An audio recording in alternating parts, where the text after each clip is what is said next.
आध्यात्मिक गुरु स्वामी विवेकानंद की पुण्यतिथि 4 जुलाई को मनाई जा रही है।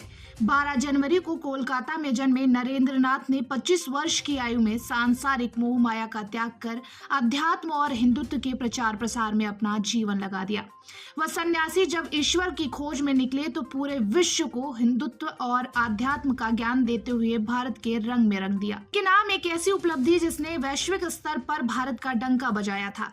11 सितंबर 1893 को अमेरिका के शिकागो शहर में आयोजित धर्म संसद में स्वामी विवेकानंद ने हिंदी में भाषण दिया, जिसकी शुरुआत उन्होंने अमेरिका के भाइयों और बहनों के साथ की। उनकी आवाज की ऊर्जा से हर कोई उन्हें सुनने को मजबूर हो गया और भाषण की समाप्ति पर 2 मिनट तक आर्ट इंस्टीट्यूट ऑफ शिकागो तालियों की गड़गड़ाहट से गूंजता रहा।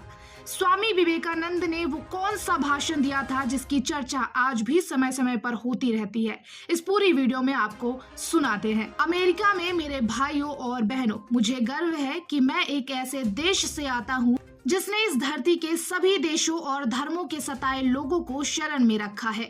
संबोधन को आगे बढ़ाते हुए कहा, मैं आपको अपने देश की प्राचीन संत परंपरा की तरफ से धन्यवाद देता हूँ।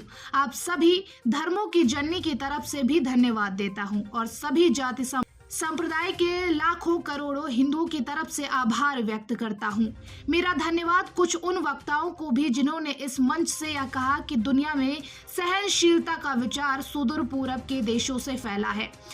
मुझे इस बात का गर्व है कि मैं ऐसे धर्म से आता हूँ जिसने दुनिया को सहिष्णुता और सार्वभौमिक स्वीकृति का पाठ पढ़ाया और हम सभी धर्मों को स्वीकार करते हैं। जिस तरह से अलग अलग जगहों से निकली नदियां अलग अलग रास्ते से होकर समुद्र में मिलती हैं, ठीक उसी तरह मनुष्य भी अपनी इच्छा से अलग अलग रास्ते चुनता है।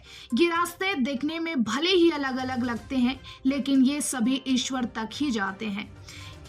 Bureau report, TV7 Bharat.